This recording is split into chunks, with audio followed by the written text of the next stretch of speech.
बच्चों, हम कक्षा 12 का इतिहास विषय पढ़ रहे हैं और इसका जो भाग 1 है भारतीय इतिहास के कुछ विषय, उसका अध्याय 2 चल रहा है, राजा, किसान और नगर, आरंभिक राज्य और अर्थव्यवस्थाएं। बच्चों, इस अध्याय में हमने समाज को बदलते देखा, साम्राज्यों को बदलते देखा, देहातों को बदलते देखा और नगरों को भी बदलते देखा। इन सब बदलावों का जो मुख्य साक्ष्य था या मुख्य गवाह था वो थे अभिलेख। ये अभिलेख क्या है, इनको कैसे पढ़ा गया है, इनकी व्याख्या किस प्रकार से की गई है, इसकी लिपि को कैसे समझा गया है, ये सब हम इस भाग में देखेंगे। तो देखिए, अभिलेखों का अर्थ कैसे निकाला जाता है। ये जो अभिलेख मिले हैं इस पूरे उपमहाद्वीप में विभिन्न स्थानों पर हजारों अभिलेख मिले हैं। इन अभिलेखों का अर्थ कैसे निकाला गया, तो देखिए 2 लिपियां थी, ब्राह्मी लिपि और खरोष्ठी लिपि। इन दोनों लिपियों का अध्ययन करने के बाद में इन अभिलेखों का अर्थ समझ में आया। ब्राह्मी लिपि और खरोष्ठी लिपि का अध्ययन कर अभिलेखों का अर्थ निकाला गया। देखिए, जैसे एक ये अभिलेख इस प्रकार से होते थे, पत्थर पर खुदाई करके इस पे लिपि को उत्कीर्ण किया हुआ है। देखिए, अशोक का एक अभिलेख है और ये जो अभिलेख हैं इतने मजबूत पत्थर पर थे कि उस वर्ष तब से लेकर के और आज तक भी ये वैसे के वैसे ही हैं। अब देखिए, ब्राह्मी लिपि का अध्ययन कैसे किया गया। देखो बच्चों, जो आधुनिक भारत की जितनी भी लिपियां हैं उन सब का आधार ब्राह्मी लिपि है। अशोक के जो स्तंभ हैं उन सब में भी अधिकतर में, अधिकांशतः जो भारतवर्ष का भाग है, इधर वाला जो पश्चिमोत्तर भाग था उसको छोड़ करके इधर वाले भाग में जो अभिलेख मिले हैं वो ज़्यादातर ब्राह्मी लिपि के हैं। आधुनिक भारतीय भाषाओं में प्रयुक्त लगभग सभी लिपियों का मूल ब्राह्मी लिपि है और ब्राह्मी लिपि का प्रयोग करके ही अशोक के अभिलेखों को पढ़ा गया, उसका अध्ययन किया गया। अब देखिए, ये जो इधर वाली ब्राह्मी लिपि है और इधर वाली हमारी देवनागरी लिपि है। तो ब्राह्मी लिपि में कै को ऐसे लिखा जाता था, च को ऐसे, ढ को ऐसे, द को, देखो द तो लगभग एक जैसा ही है, मै को इस प्रकार से लिखा जाता था और रै को इस प्रकार से। यानी जो भी अक्षर देवनागरी लिपि के हैं उनकी तुलना ब्राह्मी लिपि के अक्षरों से करके और उसको पढ़ा गया। 18वीं सदी में के प्रारंभ से ही यूरोपीय जो विद्वान थे उन्होंने भारतीय पंडितों के साथ मिलकर के आधुनिक बंगाली भाषा और जो देवनागरी लिपि है इनका अध्ययन, पुरानी जो भाषा थी, पुरानी जो लिपि थी उससे तुलना करके और इसका अध्ययन किया। और इस अध्ययन में यह पाया कि ये जो इसके अंदर जो भाषा है वो लगभग संस्कृत भाषा जैसे लगे। प्रारंभिक जो अभिलेख थे वो ऐसे लगे जैसे कि संस्कृत भाषा के हैं, लेकिन बाद में जेम्स प्रिंसेप ने उनको पढ़ा और फिर पाया कि ये संस्कृत भाषा ना होकर के ये प्राकृत भाषा के हैं और ब्राह्मी लिपि में है। 1838 में फिर जेम्स प्रिंसेप ने इस ब्राह्मी लिपि को पढ़ लिया और बहुत सारे अभिलेख पढ़े गए। 18वीं सदी से यूरोपीय विद्वानों ने भारतीय पंडितों की सहायता से, यूरोपीय जो विद्वान थे जो यहाँ पर हमारी लिपियों और भाषाओं का अध्ययन करके और अभिलेखों को पढ़ने की कोशिश कर रहे थे, उन्होंने आधुनिक बंगाली और देवनागरी लिपि में कई पांडुलिपियों का अध्ययन शुरू किया और उनके अक्षरों की प्राचीन अक्षरों के नमूनों से तुलना शुरू की। जो आधुनिक बंगाली अक्षर थे, जो आधुनिक या जो देवनागरी लिपि के जो हमारे अक्षर थे, उन अक्षरों को और प्राचीन अक्षरों के नमूनों की, भाई ए कैसे लिखा जाता है, ब कैसे लिखा जाता है, ख कैसे लिखा जाता है, उनकी उन्होंने तुलना शुरू की। आरंभिक अभिलेखों का अध्ययन से विद्वानों को कई बार लगा कि ये संस्कृत में लिखे हैं। शुरू में तो ये जो अभिलेखों का अध्ययन किया गया तो ऐसे लगा कि जो इसकी भाषा है वो संस्कृत है, जबकि प्राचीनतम अभिलेख वस्तुतः प्राकृत में थे। फिर कई दशकों के बाद यानी 1838 में जेम्स प्रिंसेप ने ब्राह्मी लिपि को पढ़ लिया और प्राकृत भाषा में है ये अभिलेख, ये पता लगा लिया। कई दशकों के बाद जेम्स प्रिंसेप ने अशोककालीन ब्राह्मी लिपि का 1838 ईस्वी में अर्थ निकाल लिया और ब्राह्मी लिपि पढ़ी जा सकी। अब दूसरी थी खरोष्ठी लिपि। खरोष्ठी लिपि को कैसे पढ़ा गया?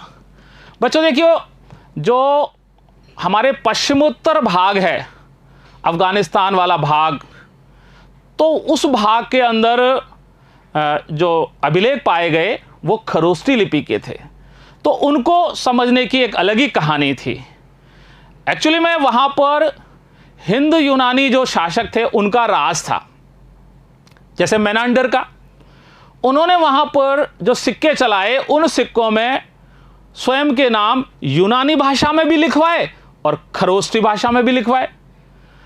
कालांतर में यूनानी भाषा को पढ़ लिया गया उनके नाम को, और उससे जो खरोष्ठी भाषा के अक्षरों को पहचाना गया और उसको समझा भी गया। जैसे कोई भी शब्द था अपोलोडोटस, नीचे वो खरोष्ठी, ये यूनानी भाषा में लिखा हुआ था, नीचे खरोष्ठी में भी लिखा हुआ था। दोनों के ए जो पहला अक्षर था उसका मिलान किया गया और पाया गया कि यूनानी में ए को ऐसे लिखते हैं और खरोष्ठी में ऐसे लिखते हैं। तो खरोष्ठी भाषा के अक्षरों का अध्ययन किया गया और खरोष्ठी भाषा को भी पढ़ा गया। पश्चिमोत्तर के अभिलेखों में प्रयुक्त खरोष्ठी लिपि के पढ़े जाने की कहानी अलग ही है। इस क्षेत्र में शासन करने वाले हिंद यूनानी राजाओं द्वारा बनवाए गए सिक्कों से जानकारी हासिल करने में आसानी हुई है। वो जो हिंद यूनानी शासक थे उन्होंने सिक्के बनवाए। तो जैसे मेनांडर का, जो हिंद यूनानी शासकों में से एक शासक था मेनांडर, उसका सिक्का है। इस पे देखो, यहां पर एक लिपि लिखी हुई है, यहां पर भी है, ऐसे इधर भी है। ये जो लिपि है ये यूनानी और खरोष्ठी दोनों लिपियां हैं, उनके नाम लिखे हुए हैं इसमें और इन नामों की ही तुलना की गई है। इन सिक्कों में राजाओं के नाम यूनानी और खरोष्ठी में लिखे हुए हैं, यूनानी भाषा में भी लिखे हैं और खरोष्ठी भाषा में भी लिखे हैं। यूनानी भाषा पढ़ने वाले यूरोपीय विद्वानों ने अक्षरों का जब मेल किया तो उससे खरोष्ठी लिपि को भी पढ़ा गया। जैसे अपोलोडोटस के अक्षर ए का मेल किया गया। अपोलोडोटस यूनानी भाषा में भी लिखा हुआ था और बाद में खरोष्ठी में भी। प्रिंसेप ने खरोष्ठी में लिखे अभिलेखों की भाषा की भी पहचान प्राकृत भाषा के रूप में की थी। प्रिंसेप ने फिर उसकी भाषा को पहचाना। लिपि तो खरोष्ठी थी, भाषा उसकी कौन सी थी?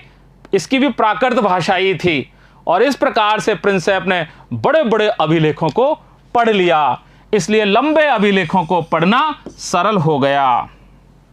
इस प्रकार से बच्चों, ब्राह्मी और खरोष्ठी लिपियों में हमारे प्राचीन अभिलेख हैं और इन अभिलेखों का सर्वप्रथम अध्ययन जेम्स प्रिंसेप के द्वारा हुआ। अब देखिए, अभिलेखों से प्राप्त ऐतिहासिक साक्ष्य, यानी जो अभिलेख हम मिले हैं हमको, ये हमारे पुराने इतिहास की जानकारी देने वाले प्रमाण भी हैं। इससे हमको इतिहास की बहुत सारी चीजों की जानकारी मिलती है। इतिहासकारों के काम करने के तरीकों का पता लगाने के लिए आइए अशोक के 2 अभिलेखों को ध्यान से हम देखते हैं कि इतिहासकार कैसे अभिलेखों के द्वारा केवल मात्र अभिलेखों में लिखी हुई बात ही नहीं बल्कि उसमें छुपी हुई बातों का भी पता लगाते हैं। आइए हम अशोक के पहले अभिलेख को देखते हैं। राजा के आदेश। इस अभिलेख में कहीं भी अशोक का स्वयं का नाम नहीं है, उसकी उपाधियां ही वर्णित हैं।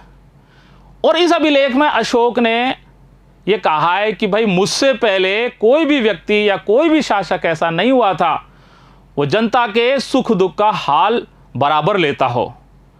मैंने ऐसे प्रतिवेदकों की नियुक्ति कर दी है जो मुझे निरंतर हर स्थिति में, चाहे मैं कुछ भी कर रहा हूं, वो मुझे जनता का हाल ला करके देते हैं। देखिए, राजन देवनाम पिय पियदस्सी यह कहते हैं, राजा स्वयं, कि अतीत में मसलों को निपटाने और नियमित रूप से सूचना एकत्रित करने की व्यवस्थाएं नहीं थी। वह बताते हैं कि अतीत में यानी पुराने समय में ऐसी कोई भी व्यवस्था नहीं थी जिससे कि राज्य की सूचनाओं को इकट्ठा किया जाता हो, लेकिन मैंने निम्नलिखित व्यवस्था की है, मैंने ये काम किया है। लोगों के समाचार हम तक प्रतिवेदक सदैव पहुंचाएं, चाहे मैं कहीं भी हूं, खाना खा रहा हूं, अंतःपुर में हूं, विश्राम कक्ष में हूं, गौशाले में हूं, या फिर पालकी में मुझे ले जाया जा रहा हो, अथवा वाटिका में हूं, मैं लोगों के विषयों का निराकरण हर स्थल पर करूंगा। यानी कहीं पर भी मुझे सूचना मिलेगी कि लोगों के जनता के साथ ये परेशानी है, तो मैं उस परेशानी का हर समय और सदैव उसका निराकरण करूंगा। अब इस अभिलेख को हम देखते हैं तो इसमें बहुत सारी बातें इतिहासकारों ने इससे निकाली। एक तो इसमें कहीं भी अशोक का नाम नहीं है इस अभिलेख में। फिर पता कैसे लगाया कि भाई अशोक का ही अभिलेख है? तो देखिए, इसमें देवनाम पिय और पियदस्सी ये दो शब्द आए हैं। देवनाम पिय यानी देवताओं का प्रिय, पियदस्सी जो जिसके दर्शन बहुत सुंदर हों, जिसके सुंदर दर्शन वाला व्यक्ति, जिसका मुख बहुत सुंदर हो। तो ये जो दो उपाधियां हैं, अब कई ऐसे अशोक के दूसरे अभिलेख हैं जिसमें उसके नाम के साथ ये दोनों उपाधियां भी वर्णित हैं। तो इससे ये पता लगता है कि ये उपाधियां अशोक की ही हैं, इसलिए ये अभिलेख भी अशोक का ही है। इसके अलावा दूसरी भी बहुत सारी बातें हैं। इतिहासकारों ने इस अभिलेख से ये देखा कि इसमें अशोक ये कहता है कि मसलों को निपटाने और नियमित रूप से सूचना एकत्रित करने की व्यवस्थाएं अतीत में नहीं थीं। यानी पूर्व काल में ऐसा कोई भी शासक नहीं हुआ कि जो मसलों को निपटाता हो, उनको सूचनाओं को मंगाता हो निरंतर रूप से, मैं ही ऐसा करता हूं।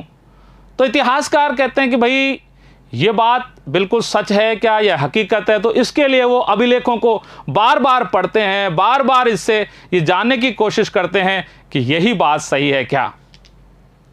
तो देखिए, इस अभिलेख में अशोक का नाम नहीं लिखा है, इसमें अशोक द्वारा अपनाई गई उपाधियों का प्रयोग किया गया है, जैसे कि देवनाम पिय अर्थात देवताओं का प्रिय, और पियदस्सी यानी देखने में सुंदर।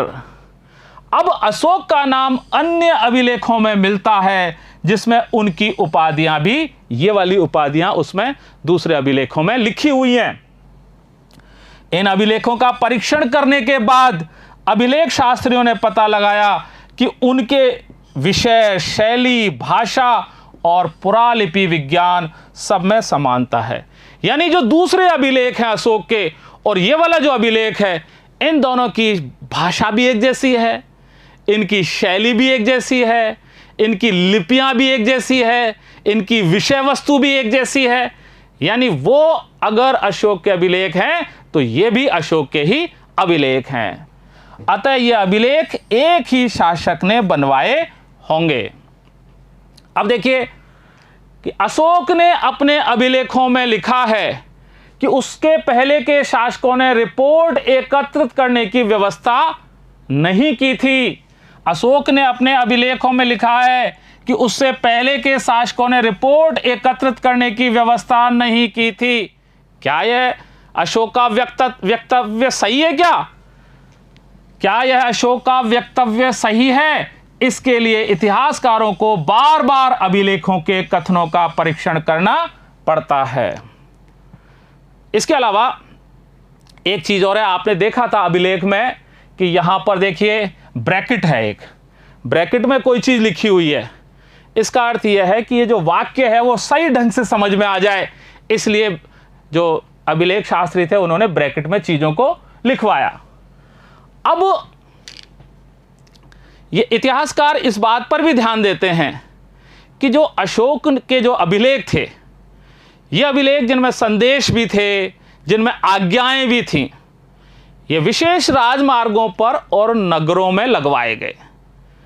ये प्राकृतिक पत्थरों पर उत्कीर्ण थे। तो प्रश्न ये उठता है कि वहां से गुजरने वाले जो व्यक्ति थे वो सब क्या इन अभिलेखों को पढ़ते थे? क्या इतनी साक्षरता थी कि सब इनको पढ़ पाते थे? क्या इसके अलावा इसमें लिखी हुई बातों का वो पालन भी करते थे? इसके अलावा जो इस पे भाषा लिखी हुई रहती थी, जो कि पाटलिपुत्र की प्राकृत भाषा थी, क्या पूरे उपमहाद्वीप में उस भाषा को लोग समझ पाते थे? ये ऐसे यक्ष प्रश्न हैं जिनका उत्तर पाना बहुत मुश्किल है। इतिहासकार इस प्रकार परीक्षण करते हैं कि यदि राजा के आदेश यातायात मार्गों के किनारे और नगरों के पास प्राकृतिक पत्थरों पर उत्कीर्ण थे, तो क्या वहां से आने जाने वाले लोग उन्हें पढ़ने के लिए रुकते थे? क्या यातायात मार्गों पर और जो शहरों में जो पत्थरों पर अभिलेख लिखे हुए थे, क्या उनको पढ़ने के लिए यात्री रुकते थे? अधिकांश लोग प्राय पढ़े लिखे ही नहीं थे, यानी साक्षरता तो इतनी ज्यादा थी नहीं, तो सब कैसे पढ़ लेते होंगे? क्या पाटलिपुत्र में प्रयुक्त प्राकृत उपमहाद्वीप में सभी स्थानों के लोग समझते थे? यानी जो भाषा का अंतर है, पाटलिपुत्र में जो प्राकृत भाषा बोली जाती थी, क्या वो पूरे उपमहाद्वीप में उस भाषा को, उस प्राकृत भाषा को लोग समझ पाते थे क्या? यह भी एक प्रश्न है। क्या राजा के आदेशों का पालन किया जाता था? इन प्रश्नों के उत्तर पाना सदैव ही कठिन है, इतना आसान नहीं है। अब देखिए एक दूसरा अभिलेख, उस अभिलेख से इतिहासकारों ने बहुत सारी चीजों को जानने की कोशिश की। अब एक दूसरा अभिलेख भी देखिए, राजा की वेदना। अशोक का यह वेदना वाला अभिलेख है। इस अभिलेख में अशोक की जो कलिंग विजय थी उसके बाद का यह अभिलेख है। और बच्चों, इसमें उसने कलिंग पर विजय और नरसंहार के बाद में उसने जो वहाँ अपने लिए उसकी वेदना जाहिर की है और यह बताया है कि वो कैसे उस दुख को दूर करने के लिए, उस दुख को भुलाने के लिए धम्म में प्रवेश कर चुका है, धम्म के दर्शन में डूब चुका है, धम्म के प्रवचनों में डूब चुका है, धम्म के प्रचार प्रसार में डूब चुका है। और ये जो वेदना है वो वेदना उसके लिए ना भुलाई जाने वाली वेदना है। जब देवनाम प्रियदर्शी ने अपने शासन के 8 वर्ष पूरे किए तो उन्होंने कलिंग पर, जो कि उड़ीसा में तटवर्ती भाग में है, वहां पर विजय प्राप्त की। 8 वर्ष शासन के 8 वर्ष पूरे हो जाने के बाद में अशोक ने कलिंग पर विजय प्राप्त की, जिसमें 1.5 लाख पुरुषों को निष्कासित किया गया, 1 लाख मारे गए और इससे भी ज्यादा की मृत्यु हो गई थी। बहुत जबरदस्त नरसंहार हुआ था।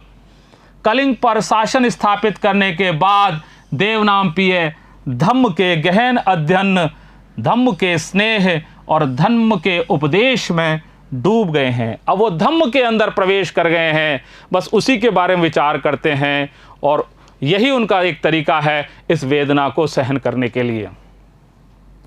यदि देवनाम प्रिय के लिए कलिंग की विजय का पश्चाताप है, यही देवनाम प्रिय के लिए कलिंग की विजय का पश्चाताप है कि उन्होंने जो नरसंहार किया है उसको दूर करने के लिए उसका पश्चाताप धम्म ही है। देवनाम प्रिय के लिए यह बहुत वेदनादायी और निंदनीय है। उनके स्वयं के लिए जो घटना हुई है, जो कलिंग के विजय वाली, ये बहुत वेदना देने वाली है और बहुत निंदनीय है कि जब कोई किसी राज्य पर विजय प्राप्त करता है तो पराजित राज्य का हनन होता है और वहाँ लोग मारे जाते हैं और निष्कासित किए जाते हैं। यानी दोनों पहलू हैं। एक पक्ष की विजय होती है तो दूसरे पक्ष से जो लोग हैं वो उस राज्य से निष्कासित होते हैं, मरते हैं और बहुत सारी वेदनाओं को सहन करते हैं। इसलिए ये राज्य के लिए भी, यानी जो विजयी राजा था अशोक, उसको भी इस बात का बहुत दर्द हुआ। अब देखिए ये जो अभिलेख है, यह अभिलेख विजयी राजा अशोक के मन, जो उसकी मन की स्थिति थी उसका एक प्रतिबिंब है। वेदना, जो उसके मन में वेदना थी उसका प्रतिबिंब है और उसके युद्ध के प्रति मनोवृत्ति में परिवर्तन को भी ये बताती है। इस अभिलेख की व्याख्या प्राय अशोक की वेदना के प्रतिबिंब के रूप में की जाती है, यानी जो उसको दुख हुआ, जो दर्द हुआ, उसका इसमें प्रतिबिंब है। साथ ही यह युद्ध के प्रति उनकी मनोवृत्ति में परिवर्तन को भी दर्शाता है कि अब उनका युद्ध के प्रति मोह भंग हो चुका है, अब वो कभी भी युद्ध नहीं करना चाहते हैं। इस प्रकार की उनकी मनोवृत्ति हो चुकी है। देखिए, उड़ीसा में अशोक के बहुत सारे अभिलेख मिले हैं, लेकिन जो ये वेदना वाला अभिलेख है, ये एक भी नहीं मिला है पूरे उड़ीसा क्षेत्र में जहां पर अशोक ने विजय प्राप्त की थी। ऐसा एक भी अभिलेख नहीं है। यद्यपि अशोक के अभिलेख आधुनिक उड़ीसा में मिले हैं, लेकिन उनकी वेदना को परिलक्षित करने वाला अभिलेख वहां नहीं मिला है। यह अभिलेख उस क्षेत्र में नहीं उपलब्ध है जिस पर विजय प्राप्त की गई थी। जहां पर उसने विजय प्राप्त की थी वहां इस प्रकार का एक भी अभिलेख नहीं है। कारण क्या है कि जो नव विजय की वेदना है राजा की, राजा ने जो नव विजय प्राप्त की है, उसकी जो वेदना है वो उस क्षेत्र के लिए इतनी दर्दनाक थी कि राजा इस मुद्दे पर कुछ कह ना सका। राजा को उस क्षेत्र के मामले में उन लोगों से इतनी शर्म थी अपने मन में, इतना दर्द था अपने मन में कि वो उन लोगों से इस वेदना को भी नहीं बता पा सका कि मुझे, मेरे दिल में कितना इस बात के लिए दर्द है। अब देखिए, आगे चलते हैं। अभिलेख साक्ष्य की सीमा, यानी जो ये अभिलेख हमको प्राप्त होते हैं ये साक्ष्य हैं। जैसा कि मैंने आपको पहले बताया बच्चों कि इन अभिलेखों के द्वारा ही हमको पुराने प्राचीनतम इतिहास की जानकारी हुई है।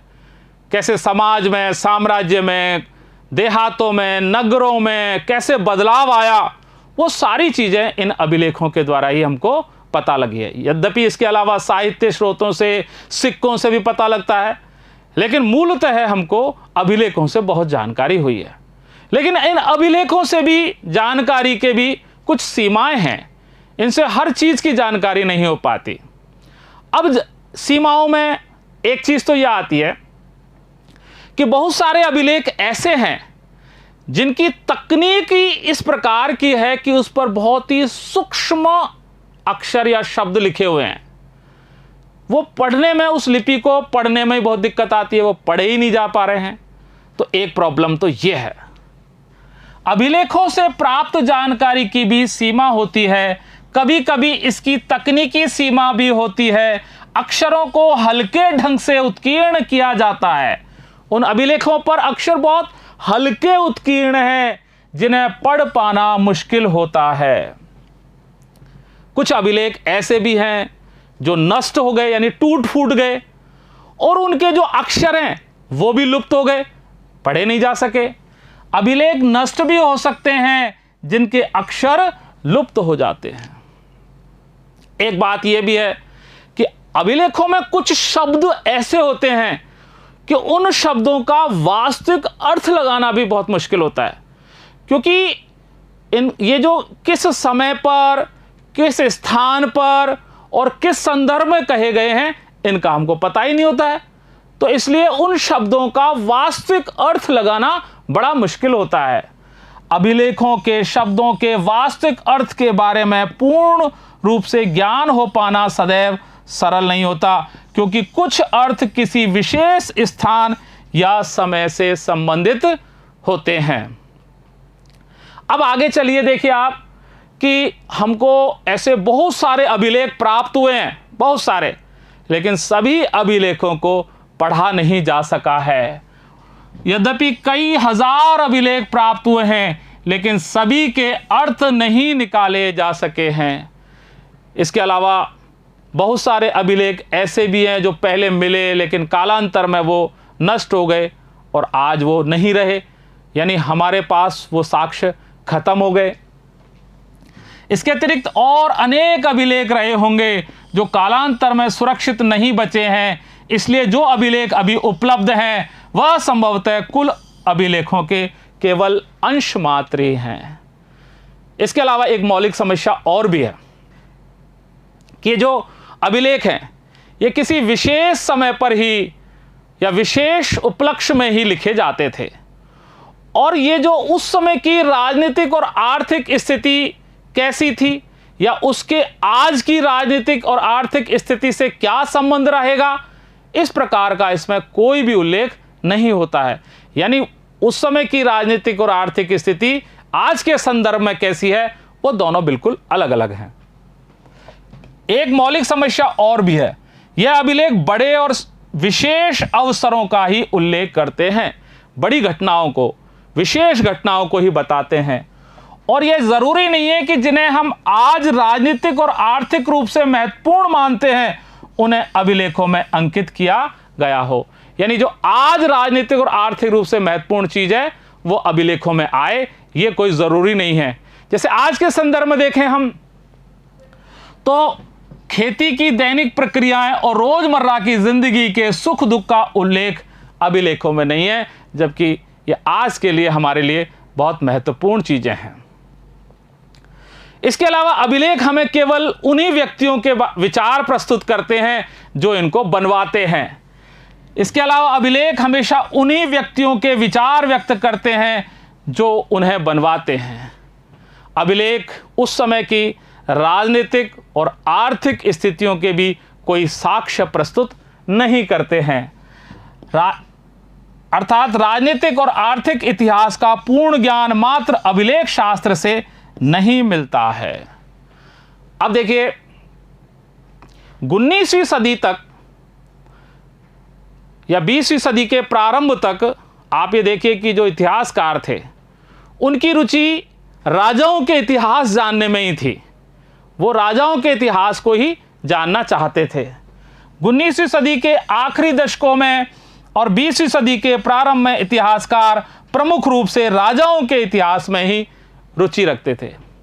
लेकिन जैसे ही 20वीं सदी आई और 20वीं सदी के मध्य में आते आते उनकी रुचि में बदलाव हुआ और वो आर्थिक परिवर्तन के साथ साथ समाज में जो नए समुदायों का उदय हुआ उसके अध्ययन में उनकी रुचि आई कि कैसे नए बड़े बड़े जमींदार बने, कैसे किसान बने, कैसे श्रमिक मजदूर बने, श्रम करने वाले भूमिहीन मजदूरों समाज में आए। तो इस समाज में जो आर्थिक परिवर्तन के साथ साथ जो बदलाव आया इसमें इतिहासकारों की रुचि हुई। 20वीं सदी के मध्य से आर्थिक परिवर्तन विभिन्न सामाजिक समुदायों के उदय के विषय में महत्वपूर्ण बन गए थे और फिर उसके बाद में एक नया विषय और उनकी रुचि में जुड़ा और वो ये था कि जो सामाजिक हाशिए पे जो समुदाय रहे हैं उनके बारे में जानकारी करने में भी उनकी बहुत रुचि हुई। हाल के वर्षों में इतिहासकारों की रुचि ऐसे समुदायों के प्रति भी बढ़ी है जो सामाजिक हाशिए पे रहे हैं। इसलिए इतिहासकार इन स्रोतों पर पुनर्विचार कर इनका विश्लेषण करने का, दोबारा संश्लेषण करने का प्रयास कर रहे हैं, जिससे ये जो नए विषय हैं इनके बारे में जानकारी प्राप्त हो सके। इसके लिए प्राचीन स्रोतों पर पुनर्विचार करते हुए विश्लेषण की गई विधियां विकसित होंगी। ऐसी विधियां, नई विधियां आएंगी जिससे इन विषयों की भी जानकारी हो पाएगी। अब बच्चों मैं आपको थोड़ा सा कालखंड के बारे में बता देता हूं थोड़े से। एक तो अभिलेख शास्त्र के क्षेत्र में जो महत्वपूर्ण प्रगति हुई उसके बारे में आप थोड़ा देख लीजिए। सबसे पहले 1784 से इसका प्रारंभ होता है। 1784 में एक बंगाल एशियाटिक सोसाइटी की स्थापना होती है। 1784 में बंगाल एशियाटिक सोसाइटी का गठन होता है। ये जो सोसाइटी थी इसका काम ज्ञान और अनुसंधान था, यानी अनुसंधान के कार्य करना था, नई नई खोजों के बारे में जानकारी हासिल करनी थी और वो खोजें अभिलेखों से जानकारियां प्राप्त करना भी था। इस सोसाइटी की स्थापना सर विलियम जोन्स ने की थी और यह अपने आप में एक महत्वपूर्ण रही। 1810 का जो दशक था उसमें कॉलिन मैकेंजी ने संस्कृत और तमिल भाषा के लगभग 8000 अभिलेख एकत्रित किए। कॉलिन मैकेंजी ने संस्कृत और तमिल भाषा के लगभग 8000 अभिलेख एकत्रित किए। और फिर देखिए 1838 का जो समय, जब जेम्स प्रिंसेप ने ब्राह्मी और खरोष्टी लिपि दोनों का अध्ययन करके अभिलेखों को पढ़ डाला। जेम्स प्रिंसेप द्वारा अशोक के ब्राह्मी अभिलेखों का अर्थ लगाया गया। फिर 1877 में जो भारतीय पुरातत्व सर्वेक्षण विभाग के डायरेक्टर जनरल थे, जनरल कनिंघम, उन्होंने अशोक के जो अभिलेख थे उनका कुछ अंश प्रकाशित करवाया। अलेक्जेंडर कनिंघम ने अशोक के अभिलेखों के एक अंश को प्रकाशित करवाया। उसके बाद में 1886 में दक्षिण भारत के जो अभिलेख थे उनके शोध पत्रों को प्रकाशित किया गया। दक्षिण भारत में अभिलेखों के शोध पत्र, उनके बारे में जो रिसर्च हुई, जो खोज हुई, उन शोध पत्रों को प्रकाशित करवाया गया एपिग्राफियो कर्नाटिका का प्रथम अंक में। एपियोग्राफिया पुरालेख, इसका मतलब होता है पुरालेख, पुरालेख थे कर्नाटका के, उसमें इनको प्रकाशित करवाया गया। और फिर 1888 में एपिग्राफिया इंडिया का प्रथम अंक भी आया, यानी इंडिका यानी इंडिया के जो एपिग्राफिया यानी पुरालेखों का, भारतीय पुरालेखों का एक अंक प्रकाशित हुआ 1888 में। फिर 20वीं शताब्दी में 1965 से 66 वाले जो वर्ष था उसके अंदर डीसी सरकार ने Indian epigraphy and Indian epigraphical glossary प्रकाशित की। भारतीय पुरालेख और भारतीय पुरालेखों की शब्दावली यानी उनके शब्दों का कोश, ये उन्होंने एक पुस्तक प्रकाशित करवाई जो कि ऐतिहासिक थी। अब हम अंत में जो राजनीतिक और आर्थिक विकास का जो कालखंड है उसको भी देख लेते हैं। देखिए बच्चों, प्रारंभ 600 से लेके 500 ईस्वी पूर्व से हम प्रारंभ करते हैं। 600 ईस्वी पूर्व से 500 ईस्वी पूर्व तक का इस काल में क्या क्या हुआ। इस काल में महाजनपद बने, बड़े गंगा घाटी में नगर बसे, धान की रोपाई प्रारंभ हुई और आहत सिक्के प्रारंभ हुए। धान की रोपाई प्रारंभ हुई, गंगा घाटी में नगरीकरण हुआ, महाजनपद बने और आहत सिक्के बने। फिर उसके बाद में 500 से 400 ईस्वी पूर्व में मगध में नए साम्राज्यों का उदय हुआ। मगध के शासकों की सत्ता पर पकड़ हुई। फिर 327 से 325 ईस्वी पूर्व में अलेक्जेंडर यानी सिकंदर का भारत आगमन हुआ और उसने भारत में आक्रमण किया। 327 से 325 ईस्वी पूर्व में सिकंदर का भारत में आक्रमण हुआ। फिर 321 ईस्वी पूर्व में चंद्रगुप्त मौर्य साम्राज्य बना। 321 पूर्व में चंद्रगुप्त मौर्य का राज्यारोहण हुआ। फिर उसके बाद में अशोक 266 से या 268 से 231 ईस्वी पूर्व तक अशोक का शासन रहा। 37 वर्ष तक अशोक का शासन रहा और 185 ईस्वी पूर्व में जाकर के मौर्य वंश समाप्त हो गया। 185 ईस्वी में मौर्य साम्राज्य का, अभी ईस्वी पूर्व चल रहे, 185 ईस्वी पूर्व में मौर्य साम्राज्य का समापन हो गया, यानी ईसा के जन्म से पूर्व का ही कालक्रम चल रहा है अभी तो। फिर 200 से 100 ईस्वी पूर्व तक, 200 से 100 ईस्वी पूर्व तक एक तो दक्षिण के अंदर चोल, चेर और पांड्य सरदारियों का उदय हुआ। दक्कन के पठार पर सातवाहन का शासन प्रारंभ हुआ और पश्चिमोत्तर भाग में शकों का शासन प्रारंभ हुआ। पश्चिमोत्तर में शक शासन, दक्षिण भारत में चोल, चेर और पांड्य और दक्कन में सातवाहनों का शासन था। अब 100 से 200 ईस्वी पूर्व तक का कालखंड, इसमें पश्चिमोत्तर में वही शकों का शासन चलता रहा, लेकिन इसके साथ साथ नई चीजें प्रारंभ हुई। रोमन व्यापार, रोम से हमारा व्यापार प्रारंभ हो गया और सोने के सिक्के आ गए।